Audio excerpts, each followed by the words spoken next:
All right, boys, I want to talk about your heart. You'll hear a lot of love songs about love, giving you my heart, things like that. And really, in my opinion, you should never really give your heart to anybody. And when you're in high school and college, it's very tempting, especially in high school. You're feeling the feelings of love for the first time if you have a girlfriend.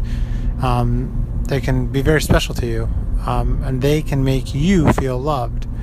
And that's the term, kind of giving your heart to them. You put your feelings of feeling loved in what they do for you. So you're kind of giving them your heart. They have control if you feel loved or not. Any person will break it. Even if you get married, they will still break it. Not even on purpose. And sometimes it can be minor little hurts. Sometimes it can be a major character flaw on the part of your spouse, and they're struggling through something, and they hurt you inadvertently. But what happens is they're looking for something and they hurt you because they're not thinking of you all the time. They're thinking of themselves because they want their heart to feel full as well. So your heart, really, you got to give it to God, and that's the source. Like, you got to get the love from God. You got to be concrete in your stance with Him and content and happy and know He loves you, and you don't have to go somewhere else to get the love feeling. Then what's the point of marriage? What's the deal?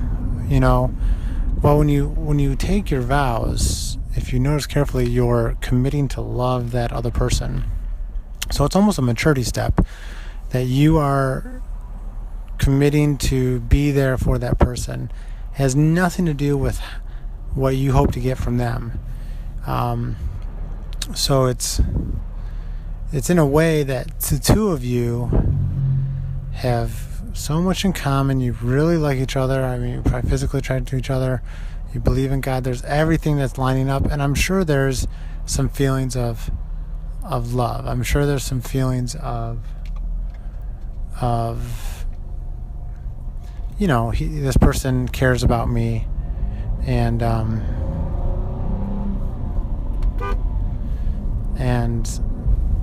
the fun butterfly stuff, and I think God designed it that way, that we fall in love that way. But really, if you place your heart in their hands, they will break it, on purpose or not. So marriage is actually you committing to care about them. It's you committing to put their needs above yours for life.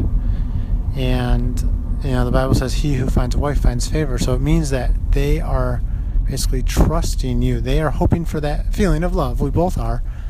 But they're basically saying, I feel that you can give it to me. I feel that you won't let me down. And you will. But over the big picture, hopefully they feel confident that you are going to care about them.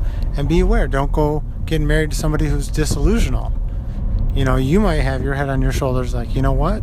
We're not perfect. We're going to make mistakes. We're not here to be mind readers and give everything else to the other person.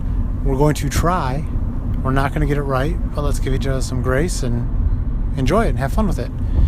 If they think that you do have to get everything right, if they think you do have to read their mind and anticipate everything that they would want from you, and that they would completely understand you without this process of coming together and talking and discussing and sharing and getting to know each other, if they think that you should just get them, careful.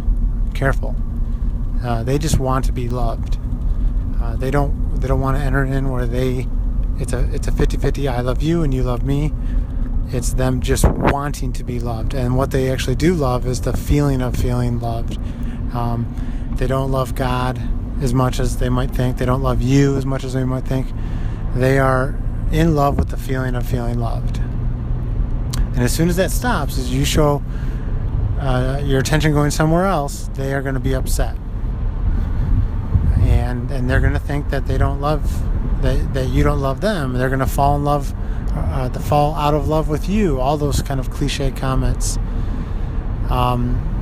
So make sure that you kind of have these conversations with the girls you talk to.